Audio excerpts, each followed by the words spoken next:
श्री लक्ष्मी हयग्रीव भगवान की, श्री लक्ष्मी नरसिंह भगवान की, श्री वृंदावन बिहारी लाल की, श्री राधा रानी सरकार की, पूज्य श्री स्वामी महाराज की। जय श्रीमन्नारायण। ओके, तो आज की कक्षा आप लोगों के लिए काफ़ी विशेष हो जाएगी थोड़ी सी, ठीक है, क्योंकि हम मुख्य बात पर सीधे सीधे चर्चा कर रहे हैं, ठीक है। इसको कहते हैं टॉप कंटेंट। तो उसमें क्या होता है, सिंपल वे में, सूर्य प्रथम भाव में हो तो क्या होगा, ठीक है, सूर्य द्वितीय भाव में हो तो क्या होगा। इससे पूर्व में मैं एक बात समझा दूं, यहाँ पर क्या हो रहा है कि प्रथम क्या है, भाव। बात समझना, प्रथम क्या है, आपका क्या होता है, भाव। तो पहला आपका जो भाव है, उसी भाव से सूर्य आपको स्वीकार करेगा। जैसे उदाहरण के रूप में समझ लेते हैं इसको। अब बोला प्रथम भाव है, इसको मैं आपको दो प्रकार से समझाऊंगा, दो प्रकार से आसानी से इसमें आराम से आपके बुद्धि में प्रवेश कर जाएगा ये कि भाव को और ग्रह की परीक्षा को कैसे समझा जाए, ठीक है। तो जैसे क्या, तो प्रथम भाव का कारक हो जाता है आपका भाव, सिस्टम से सीधा ये हो जाता है। अब भाव वो कैसे हैं ये भी डिपेंड करता है ना। अब भाव में प्रवेश कर गया सूर्य, कौन करा, सूर्य। तो अब किसके भाव हो गए ये, सूर्य के भाव।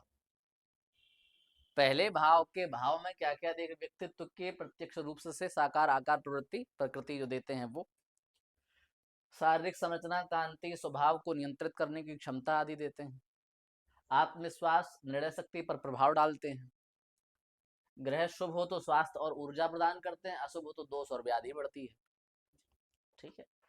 यह भाव ग्रह पूर्ण उदय है, अतः ग्रह गुण अपने अत्यधिक प्रकट रूप में प्रकट होता है। एक तरीके से अगर मैं देखूं, सूर्य की बात भी अगर मैं करूं यहाँ पे, तो ये एक पहला भाव है जहां पर आपका भाव प्रकट होता है।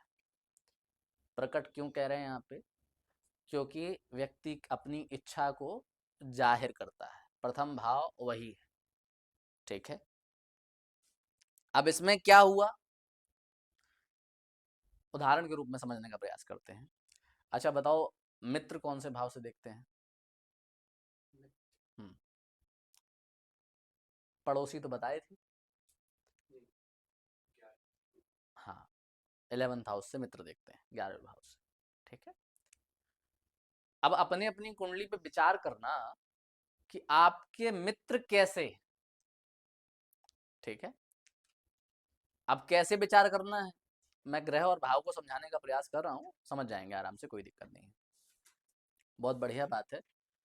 बोले कि एक शुभ ग्रह का मित्र एक अशुभ ग्रह हो सकता है, विचार करने का विषय। बोले जैसे उदाहरण के रूप में, शुक्र एक शुभ ग्रह है, शनि एक अशुभ ग्रह है, दोनों आपस में मित्र हैं, तो ये मित्रता कैसे निभाएंगे, आपने कह दिया नहीं, लेकिन ये कैसे निभाएंगे मित्रता, इनका क्या प्रारूप होगा। तो यदि शुक्र का योग बनेगा, और मान लो शुक्र जैसा मित्र होगा तो अलग बात है, शनि जैसा मित्र होगा तो कैसा होगा, विचार करने का विषय है। भाव 11वां है, मित्र का है, और उसमें बैठा पापक ग्रह, क्रूर ग्रह, और वो आपका मित्र, जैसे आपका मित्र पापी होता है। मित्र पापी का मतलब ये मत समझना कि हर मित्र पापी होता है, मित्र पापी का मतलब हम यहाँ भाव और ग्रह के सम्मेलन को समझने का प्रयास कर रहे हैं। तो 11th हाउस से हमने मित्र को देखा, मित्र में हमने देखा मान लो पापक ग्रह, अब शुभ ग्रह का मित्र कौन बना, अशुभ ग्रह, ठीक। तो वो मित्रता कैसे निभाएगा, मित्रता तो करेगा लेकिन निभाएगा अपने तरीके से। तो ग्रह तो काम करते हैं, लेकिन कैसे करते हैं, अपने तरीके से। अब शनि होगा तो उसकी हमेशा आदत होगी सच बोलने की, आपका मित्र होगा और शनि वाला मित्र है, तो क्या आदत होगी हमेशा, सच बोलने की। पहली बात। दूसरी बात, क्या होगा, बोले सूर्य का मित्र हुआ तो कैसा, जब देखो तब जो है ऑर्डर देता रहेगा। बात समझने का प्रयास कर रहे हो? तो आपके 11वें भाव में जैसे ग्रह बैठे होंगे उस हिसाब से आपके मित्रों का स्वभाव होगा। बात समझ में आ रही है? तो हमें क्या समझना है यहाँ पे, कि ग्रह अपने स्वभाव को स्वीकार करता है उस भाव के अकॉर्डिंग। तो भाव ही रहता है, लेकिन भाव बदल जाता है जिससे उसमें ग्रह होता है, उस ग्रह के अनुसार वो अपना भाव फल प्रदान करता है। बात समझ में आ गई? कोई डाउट है? तो इसलिए आप आराम से, बड़े आराम से अपनी कुंडली तो देख ही सकते हैं, अपने मित्र के भी विचार कर सकते हैं कि उसका स्वभाव कैसा है, उसका भाव कैसा है। ठीक, तो वो हमेशा ऑर्डरिंग हो जाएगा। मंगल हो जाएगा तो बताओ कैसा हो जाएगा? मंगल वाला मित्र कैसा होगा? सूर्य का हमने बोल दिया आदि सात्विक होगा। मंगल का कैसा होगा? Every time ready, any time every time, एकदम। आओ लड़ना है, आ जाओ, साथ में लड़ना, चलो। हाँ, हाँ, ठीक है। बात समझ में आई? सूर्य हो गया तो कैसा हो गया? खुद को हमेशा बड़ा मानने वाला है, हमेशा। मैं बोल रहा हूँ करो, मेरा अनुभव है, मेरा निर्णय है, मैं राजा हूँ, है ना। हमेशा बातें भी वैसी करेगा। मंगल हो गया, बुध हो गया, बुध बताओ कैसा होगा? हम्म? सदैव सलाहकारक, जब देखो तब आइडिया ही फेंकता रहता है। भले भले ही जो है एकदम आइडिया बेसलेस हो, बकवास हो, पर अपने आइडिया देते रहेगा। ठीक है। अच्छा, इसमें एक और बात, जो ग्रह आपका 11वें घर में बैठता है तो उस अनुसार ही आपके सलाहकार की स्थिति, वही आपका श्रेष्ठ सलाहकार भी बन सकता है अगर वहां वो शुभ है तो। ठीक है, ये भी डिपेंड करता है। मित्र दुष्ट भी होते हैं और मित्र सिद्ध भी होते हैं, दोनों ही चीजें होती हैं। ठीक है ना, कहते हैं ना वो कहावत है ना, दोस्त कमीना, ऐसा कुछ बोलते हैं, हर दोस्त कमीना होता है, ऐसा ही कुछ बोलते हैं। आप यहाँ स्टाइल है उन लोगों का, फिल्मी स्टाइल। मूवी भी है शायद इस पे कोई, उसी में डायलॉग आया था। ठीक है, तो उसमें क्या होता है, बोले इसमें जो है बड़ा सरलता से आपको ये चीज़ समझ में आ जाती है कि आपके 11वें घर से, जैसे आपने डिफाइन कर दिया, मैं प्रथम से 11 को समझा रहा हूँ। इसका मतलब ये है कि आपको मूल भाव और ग्रह का सम्मेलन समझ में आना चाहिए। ठीक है, तो ग्रह क्या करता है, जब किसी भाव में जाता है तो उस भाव का फल अपने अकॉर्डिंग देता है। आपके माता का फल कैसा, अब इससे एक भाव से आपने पूरे 12 के 12 आपके दिमाग में घूमने आने चाहिए कि एक ग्रह से आपने ये पकड़ लिया कि माता का स्वभाव कैसा होगा, पड़ोसी का स्वभाव कैसा होगा। मान लो इस वाले भाव में, थर्ड हाउस में अगर शुभ ग्रह बैठे हैं तो आपके लिए पड़ोसी कैसे हो गए? सौम्य। और यहीं पापी ग्रह बैठे तो पड़ोसी कैसे हो जाएंगे? सिंपल सी बात है।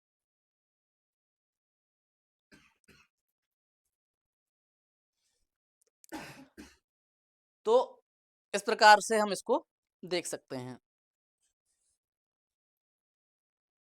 आपके स्थिति में आप ये बड़े आराम से विचार कर सकते हैं। अच्छा, इस बात पे कि अभी वो मेरे साथ कैसा संबंध रखेगा, मित्र कैसा संबंध रखेगा, डिपेंड, अभी ये मैं इस बात पे चर्चा नहीं कर रहा हूँ, भटकना नहीं। मैं ये कह रहा हूँ कि उसका स्वभाव कैसा होगा। आपके लिए वो अच्छा है बुरा है वो अलग विषय है, वो हम बाद में देख लेंगे। ठीक है। तो कई बार क्या होता है, जब आप किसी बच्चे की कुंडली देख के कहते हो ना कि भैया इसको अपने मित्रों से दूर रखना, इसके मित्र जो है सकुशल नहीं है, जैसे 11th का राहु हो जाए, 11th का पापी ग्रह शनि जैसा हो जाए, तो संभव है कि मित्र मदरा, गुटखा, तंबाकू वाले भी हो सकते हैं। 11th में पापी ग्रह बैठ जाए, राहु शनि आदि जैसे। तो ऐसे लोगों के मित्र बड़े शौकीन मिजाज, थोड़े घूमने फिरने वाले, उस टाइप के भी हो सकते हैं। समझे? तो इसलिए, और राहु है तो थोड़ा सा डबल माइंडेड भी हो सकते हैं, स्मार्ट भी हो सकते हैं, है ना, उस प्रकृति की भी हो सकते हैं। होगा, जुगाड़बाजी हो सकती है, होगी, राहु है, जुगाड़ लगवा लो उनसे। तो आप किसी की कुंडली से ये, अच्छा सम्मेलन हम अभी बाद में बताएंगे, कैसे संबंध देखते हैं, वो आपको बड़े आराम से समझ में आ जाएगा। अपनी अपनी कुंडली देखते जाओ, विचार करते जाओ, अनुभव होता जाएगा। हैं?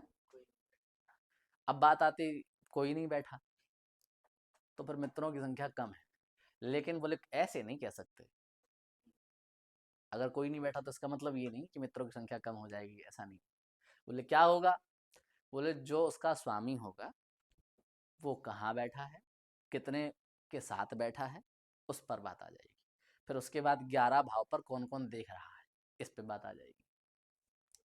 भाव अपना रंग नहीं बदलता, भाव जो है अपनी स्थिति पे परिस्थितियां बदलने का प्रयास करता है, जैसे ग्रह उसमें प्रवेश करने लगते हैं। समझ में आ गई? इस प्रकार से इसको हम देखते हैं। तो इसी प्रकार से तो आपको समझ में आ गया जैसा ग्रह। अब उदाहरण के रूप में आप बताइए, गुरु होगा तो कैसा होगा? अगर गुरु आपके 11th हाउस में होगा तो आपका मित्र कैसा होगा? ज्ञान देने वाला, अनुभवपूर्ण बात करने वाला, हर परिस्थिति में निकालने वाला। ऐसा ही है। बहुत बढ़िया। ऑनलाइन वाले समझ में आ रही है आपके? ज्ञानी, पूजा वाला। अब देखना, गुरु है तो अच्छी बात है, तो वहाँ पे पता चलता है कि भाई गुरु होगा तो आपका सलाहकार भी अच्छा होगा, नॉलेजेबल पर्सन होगा, ज्ञानी होगा, बुद्धिमान होगा। ठीक है, ज्ञान तो होगा, बुद्धिमानी का पता नहीं अभी खैर, क्योंकि उसके लिए बुद्ध भी जरूरी होता है। परंतु हाँ, आपके लिए वो बुद्धिमान ही होगा। दूसरी चीज़ ये कि नॉलेजेबल पर्सन होने के साथ साथ और भी ज्ञान चीज़ें उसके अंदर होंगी। नेक्स्ट पॉइंट इज कि उसके अलावा,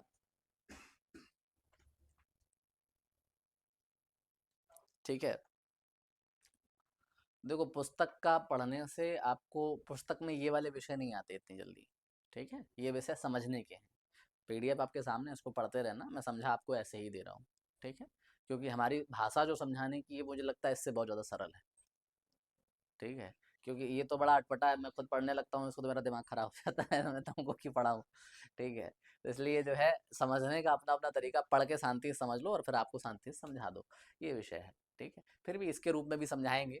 ठीक है, पता तो चलेगा कि पढ़ा के पढ़ने में और अनुभव वाला पढ़ने में कितना अंतर होता है। इस विषय को समझाने में बहुत ज़्यादा टाइम नहीं लग रहा है। अब आपको एक भाव को लेकर के मैंने पूरे 11 के 11, 12 के 12 भाव 1 मिनट के लिए दर्शन तो करा ही दिए कि कैसे होते हैं, कैसा फल देते हैं। पड़ोसी का पहुंचा दिया, 11वें का पहुंचा दिया, 12वां तो मोक्ष है, उसका विषय अलग है। ठीक है, तो एक से लेकर के हमने भाव से शुरुआत करी, और भाव में ग्रह का प्रवेश कैसा होता है, उसके भाव अनुसार उसके संबंध कैसे होते हैं, आप बड़े आराम से उसको बता सकते हैं, इजी वे में। अपनी अपनी कुंडली देख के अनुभव भी कर सकते हैं, है ना। बहुत बढ़िया, बहुत अच्छे प्रयास कर रहे हैं रामानुज जी, प्रमोद जायसवाल जी, वेरी गुड।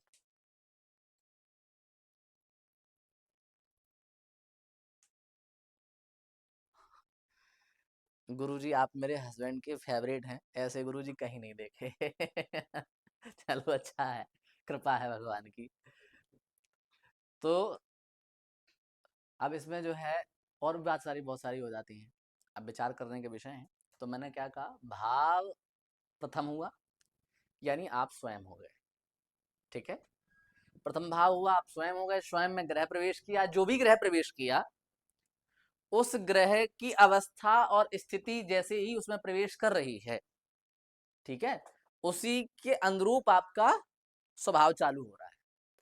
अब आपके लिए इजी हो जाएगा बताना कि मान लो सूर्य हो जाए तो उग्र स्वभाव, गर्म स्वभाव, स्वाभिमानी स्वभाव। ठीक है, लग्न में सूर्य बैठ गया तो ठीक, ग्रह बैठने की, लग्न में गुरु सूर्य की बात कर रहा हूँ मैं। किसी के लग्न में सूर्य है तो उसके स्वभाव में ये चीजें आपको देखने की मिलेंगी। क्यों? राजसी है, गर्म है, खुद में जलता रहता है, दूसरे को प्रकाश देता है। ठीक है, तो ऐसे लोगों के फायदा उठाने वाले भी काफी लोग होते हैं, है ना। मान लो सिंह राशि है, सूर्य स्वामी है, सूर्य वहाँ बैठा भी है या फिर उसमें अवस्था में भी है, तो भी वो ठीक है, लेकिन खुद को जला करके, तपा करके अपने आप की प्रतिष्ठा का पद प्राप्त करना, ये इनकी वो होती है काबिलियत। जल जाएंगे, बन जाएंगे, कहते हैं ना, एक कहावत बनी है, रस्सी जल गई बल नहीं गया, वो यही, क्योंकि राजा मरता भी शान से, समझे। तो इसलिए जो है उसका सीधा सिद्धांत है, समझौता तो नहीं करेंगे। तो इसलिए मरने मारने की सिचुएशन इनकी हमेशा रहती है। यदि लग्न सूर्य हो गया, लग्न सूर्य होकर के बलवान हो गया। अब इसको दोनों रूप से समझने का प्रयास करो। कैसे? बोले लग्न में सूर्य है, शुभ होगा तो क्या और अशुभ होगा तो क्या, दोनों चीजें समझनी है भाई। सूर्य का काम है ऊर्जा देना। बोले यदि सूर्य लग्न में है और उस पर पापी ग्रह का प्रभाव पड़ जाए तो ईगो कैसा होगा? निगेटिव। और वहीं अगर सूर्य पे सकारात्मक गुरु जैसे ग्रह का प्रभाव पड़ जाए तो वही ईगो कैसा होगा? पॉजिटिव। बात समझ में आई? ईगो है, अभिमान है। देखो किसी व्यक्ति के अंदर अभिमान है, मैं कहता हूं हर व्यक्ति के अंदर है, लेकिन किसी को परिवार के लिए है, किसी का धन को लेके है, किसी को अपने वाहन को लेके है, किसी का स्वरूप को लेके है। अभिमान है सबके अंदर, लेकिन प्रवृत्ति और प्रकृति चेंज होती जा रही है। वो किस पे डिपेंड कर रही है? लग्नेश के ऊपर होने वाले ग्रहों के प्रभाव के आधार पर। ठीक है, तो पीडीएफ तो आप लोग पढ़ते रहना, बुराई नहीं है, लेकिन समझने के विषय। तो लग्न के ऊपर डिपेंड करता है कि कौन कौन से ग्रह का प्रभाव पड़ रहा है, उसके आधार पर आपके अंदर ईगो की स्थिति किस हिसाब की है।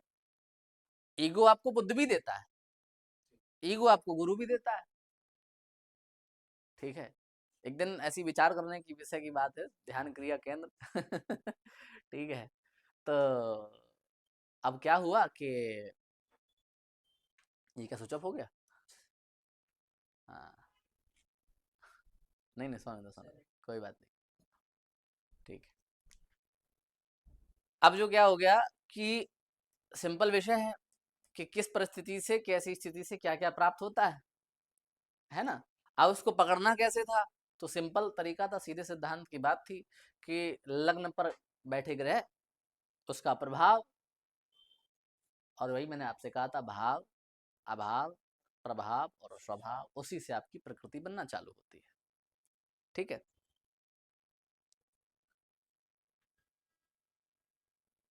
मैं बात कर रहा हूँ फर्स्ट हाउस की, वो पूछ रहे हैं माता को रोग 9th हाउस से देखेंगे। बिल्कुल देखेंगे महाराज जी, आप तब तक उस पर विचार करिए, तब तक हम इस पर कर लेते हैं। तो मैं बार बार कहता हूँ, जब तक प्रथम भाव आपका एकदम कंप्लीट ना हो तब तक आप आगे ना जाएं। ठीक है, क्योंकि प्रथम की बात कर रहा हूँ तो प्रथम पर ही चलें। ठीक है, नहीं तो फिर कमेंट हम देखना ही बंद कर देंगे। अभी तो खैर क्लास के बाद ही बात करेंगे कमेंट पे। तो इसलिए जो है सूर्य की प्रथम भाव की स्थिति हम यहाँ से प्रदान करते हैं। अब बहुत सारी स्थितियां होती हैं, किसी के अनुरूप किसी के मूल की बात करता हूँ, और आज मैं आपको 1 to 9 तक लेके चलता हूँ, मतलब एक एडवांस प्रिडिक्टिव जो एस्ट्रोलॉजी होती है। अब ये नहीं कहूँगा कि आप पहले ये सीखो फिर दूसरा सीखो ना, सीधा सीखो। सीधा मतलब क्या, समझने का प्रयास करो। ठीक है, तो सीधा सीधा अपने यहाँ प्रवेश करो, ये तो पढ़ते रहेंगे, कोई बड़ी बात नहीं। ठीक है, तो यहाँ पे क्या हुआ? अब यहाँ पे होता है कि आपकी कुंडली में सूर्य की अवस्था इस प्रकार से आपने बताई, तो अब सूर्य होगा तो उसके बाद चंद्र होगा, चंद्र के बाद आदि ग्रह भी होंगे। ठीक है, तो पहले तो आपको आपका अंदर क्या होना चाहिए, ग्रहों के आपके कारक तत्व आपको याद होने चाहिए। सूर्य कुछ कुछ चीज का कारक है। किस किस चीज का कारक है? तो सूर्य हो गया आपका रोशनी का कारक, प्रकाश का कारक। ठीक है, अब यही सूर्य लग्न में बैठा है, इस पर राहु का या केतु का प्रभाव पड़ जाए, बात समझने का प्रयास करना। ठीक है, उसके बाद शनि का प्रभाव पड़ जाए या इसके अलावा और कोई प्रभाव पड़ जाए, सूर्य पिता का भी कारक है, तो सूर्य पर यदि शनि की दृष्टि पड़ेगी तो आप कह सकते हैं कि पिता के जीवन में संघर्ष होगा कि नहीं होगा। बात समझ रहे हो? सूर्य, अब सूर्य यहाँ बैठा है तो कहीं ना कहीं सूर्य देख भी रहा होगा, तो सूर्य स्वयं में राजा है, तो दृष्टि भी उसकी राजसी प्रवृत्ति वाली ही होगी। जब वो देखेगा तो आपको प्रभाव पता चलेगा कि भाई कोई हमें देख रहा है। मैंने कहा था दृष्टि का प्रभाव, दृष्टि के विषय में तो अभी हम चर्चा करेंगे ही खैर, लेकिन इसमें आता इतना समझ में आता है कि व्यक्ति के स्वभाव और व्यक्ति के बल को देख करके दृष्टि के प्रभाव का पता चलता है, तो ग्रह बल के आधार पर यह पता चलता है। ठीक है, तो इसलिए हम इसको समझने का प्रयास करते हैं कि सूर्य यदि प्रथम भाव में बैठा है तो आपकी प्रवृत्ति क्या होगी। तो अब मैंने एक दिन बात कही थी कि आप विचार करने का विषय, क्या सूर्य ही बस ईगो देता है? नहीं, हर व्यक्ति को अपना अपना ईगो होता है। जैसे बोले सूर्य का ईगो, मैं राजसी हूँ। चंद्रमा का ईगो, मैं सुंदर हूँ। मंगल का ईगो, मैं बलवान हूँ। बुद्ध का ईगो, मैं बुद्धिमान हूँ। गुरु का ईगो, मैं ज्ञानी हूँ। शुक्र का ईगो, मैं स्मार्ट हूँ, सुंदर हूँ एकदम फर्स्ट क्लास, मेरे पास 100 लड़कियां मरती हैं। शुक्र का ईगो है भाई। शनि का, मैं अच्छा सेवक हूँ, मैं न्याय करता हूँ। मैं न्याय करता हूं, मैं तुम्हारी क्यों सुनूं? मैं धर्म पर हूं, मैं न्याय के लिए हूं, नहीं सुन सकता मैं तुम्हारी। अब आ जाते हैं राहु पे। राहु का ईगो, मैं प्रतिरूप बदल देता हूँ, कुछ भी कर सकता हूँ, कह नहीं सकते आप। किसी के भी घर में घुस सकता हूँ, और किसी भी घर में घुस करके मेरी काबिलियत ये है कि मैं उसके स्वरूप को स्वीकार कर लेता हूँ। देवताओं में बैठूंगा तो देवता, और राक्षसों में बैठा तो राक्षस। तो ये क्वालिटी है ग्रहों की। एक बार में सारे ग्रह आपके प्रवेश कर जाने चाहिए दिमाग में सीधे सीधे कि भाई ये होता है। तो ईगो सबका, केतु बिल्कुल सही बात है, केतु की बात कर लीजिए। तो केतु वहीं क्या करता है, कटाक्ष। उसके अंदर ये होगा, तुम कितने मायावी हो, आओ मेरे पास, तुम बने रहो मायावी, तुमको कटाक्ष सारे कट कटा के तुमको जितने भी हैं, ठीक है, जितने भी तुम्हारे पास माया के प्रभावी सूत्र हैं सब ले आओ, मैं सबको काट के तुम्हें ठिकाने लगा दूंगा भगवत में, चलो आओ। है? ऐसा कुछ नहीं है, ज्यादा समस्या है।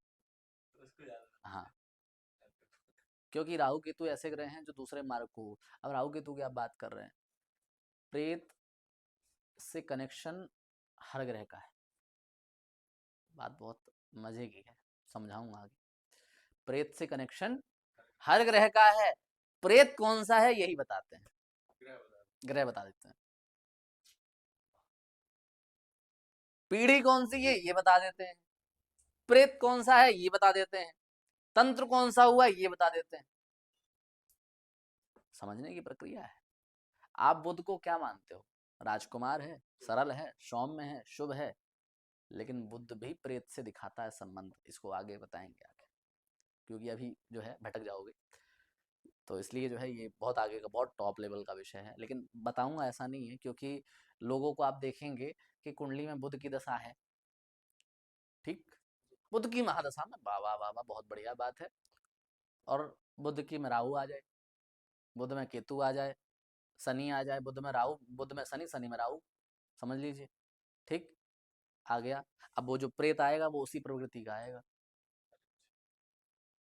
समझे।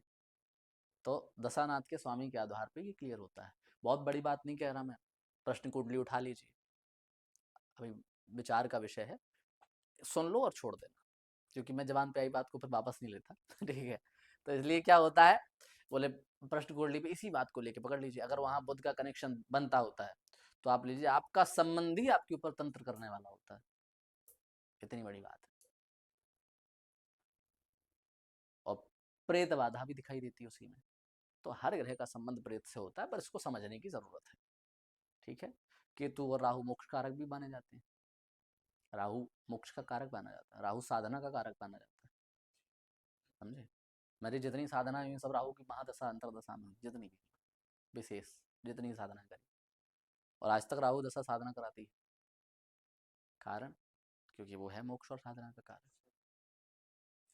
हाँ, हर ग्रह अपने तत्व में कुछ ना कुछ प्रदान करता है, बात यहाँ बस ये समझने की है कि वो ग्रह बैठा कहाँ पे है जो आपसे क्या कराने वाला है, यही प्रेडिक्शन है। फलित को समझना हमारे अनुसार जो इतना साल इसमें लगे, उसमें एक अनुभव की बात बताऊं, अगर आपको ये सब पता है कि कौन सा ग्रह क्या देता है, मैं आपको आधे घंटे में फलित बता दूंगा कैसे करना चाहिए, सच बता रहा हूँ, बस आपको ये पता होना चाहिए। मुझे खुद पे भरोसा है, भगवान पर भरोसा है, विद्या पर भरोसा है, उसी के भरोसे कह रहा हूँ कि फलित को समझना कोई बड़ी बात नहीं है, आप आधे घंटे के अंदर जान सकते हैं कि फलित किसे कहते हैं। लेकिन उसके लिए आपको पहले खुद को 2 साल तपाना पड़ेगा उतना समझने के लिए, फलित बड़ा विषय नहीं। एक व्यक्ति को समझने के लिए आपको 100 लोगों को समझना पड़ता है कि इस व्यक्ति की इस प्रवृत्ति होती है, इस व्यक्ति की इस प्रवृत्ति होती है ना। हस्तरेखा समझने के लिए आपको 100 हाथ देखने पड़ेंगे, तब जाके आप उसको पकड़ पाएंगे, स्वभाव ऐसे ही है। तो इसलिए जो है कि जब अब वृक्ष के मूल को पाने का, तो वृक्ष एकदम तो उत्पन्न नहीं हुआ, एकदम तो फल नहीं मिला, लेकिन आजकल शॉर्टकट चाहिए होता है ना सबको, इसलिए बता रहा हूँ, ठीक है। आधे घंटे में आप सीख जाएंगे फलित, लेकिन उस आधे घंटे, उस 1 घंटे में आपकी भी ध्यान क्रिया स्थिति एक साथ एकाग्र होनी चाहिए, और मेरी भी एकाग्र होनी चाहिए। दूसरा, शांत और एकांत मन होना बहुत जरूरी है। कभी कभी देखा होगा आप लोग तो इसके अनुभवी हैं, 3 बजे भी लग जाता है कक्षा टाइम, 4 बजे भी रात में लग जाता है, कई बार तो रात भर लग गया, प्रैक्टिकल पे प्रैक्टिस लगातार चल रही है। तो क्या हुआ कि उसका फल है कि आप, और उसका फल क्या होगा, जब उस टाइम आपको वो चीज़ें मिलती प्राप्त होती हैं तो आपको कहीं ना कहीं अनुभव मिलता है उसका कि हाँ भाई ये बात सत्य है। तो अनुभव का विषय है, इसको धीरे धीरे कर लीजिए। ठीक है, तो इसलिए प्रयास इस पे जो है आपका कंठस्थ होना कुछ चीज़ों, और जितने ज़्यादा कारक, एक उत्तर कालावृत पुस्तक है, अभी तो मिली नहीं है मुझे, मैं मंगाने का प्रयास कर रहा हूँ। वैसे ग्रहों के कारक तत्व को और भाव कारक तत्व, राशि कारक तत्व, इनको जितना ज़्यादा आपको, जितना ज़्यादा इनके बारे में पता होगा, जितना इनके बारे में याद होगा, ठीक है, उतना आप इसको सीख पाएंगे। हालांकि मैंने आपको मार्ग तो दे दिया है इनको बनाने का, कैसे बनते हैं, है ना। हर ग्रह का अपना कारक होता है। उस जैसे आपने एक ग्रह लिया, सूर्य क्या क्या देखता है, तो आपने सूर्य को राजा माना, ठीक है, राजा के अंदर जो क्वालिटीज होती हैं उसको आपने स्वीकार किया। फिर आपने सूर्य को माना पिता, पिता के अंदर जो क्वालिटीज होगी वो भी आपने स्वीकार किया, ठीक है। फिर आपने सूर्य को माना गवर्नमेंट, उसके अंदर जो क्वालिटीज होती है आपने उसको भी स्वीकार किया।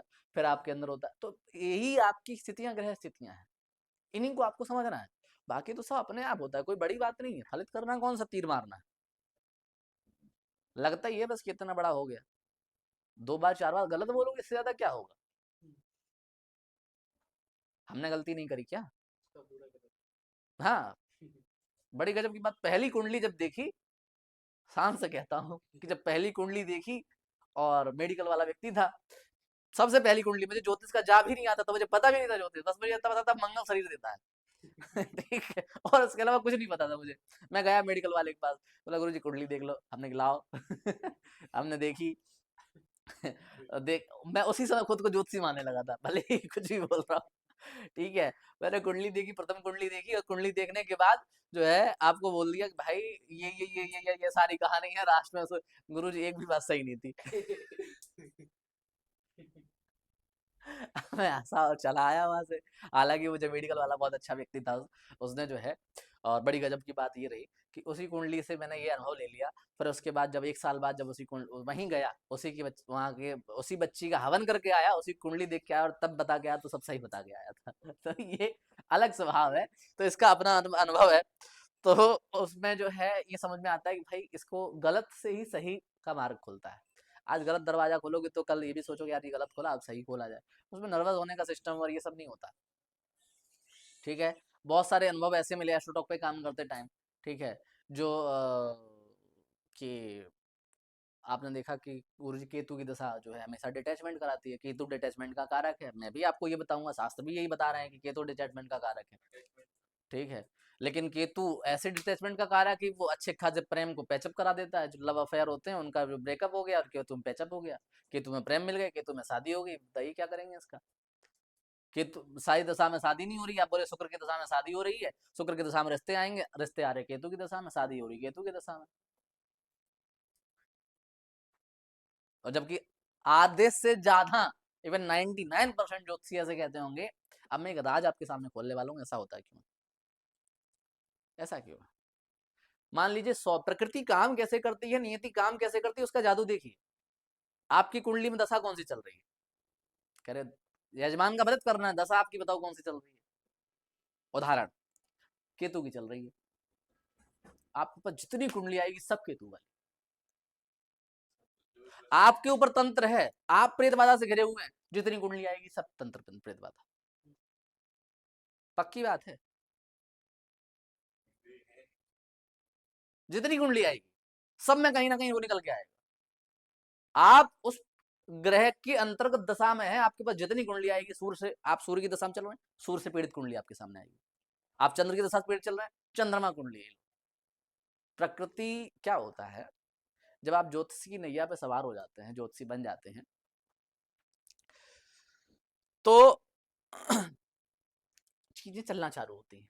अब क्या होता है, नाव पे सवार हो गए, जल में बहना चालू कर दिया आपने, भाव में बह गए, ठीक है।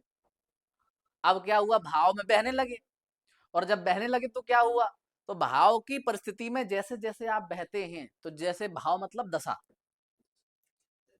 ठीक, दशा में आप बह रहे हैं, टाइमिंग चल रही है वो, और उस टाइमिंग में जो जो साथ में बहना चाहेगा वो आके उस नाव में कूदेगा।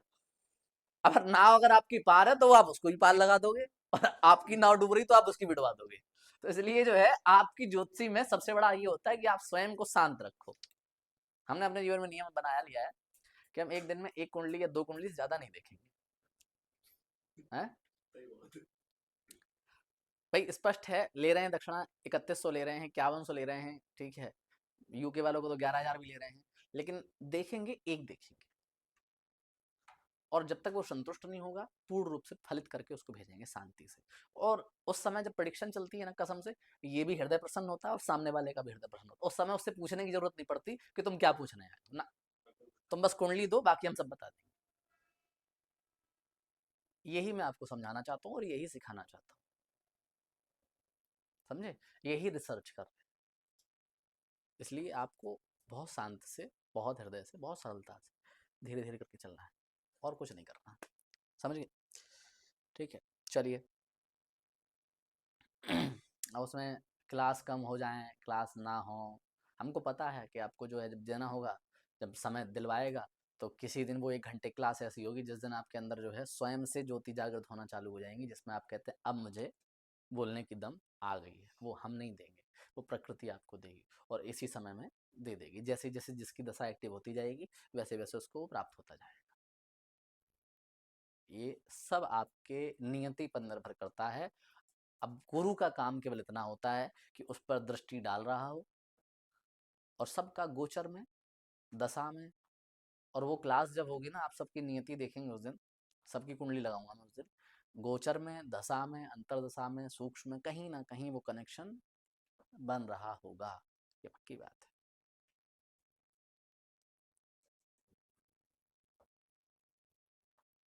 ठीक है, तो बस आनंद लेते रहो। ठीक, अब चलते हैं पीडीएफ की तरफ।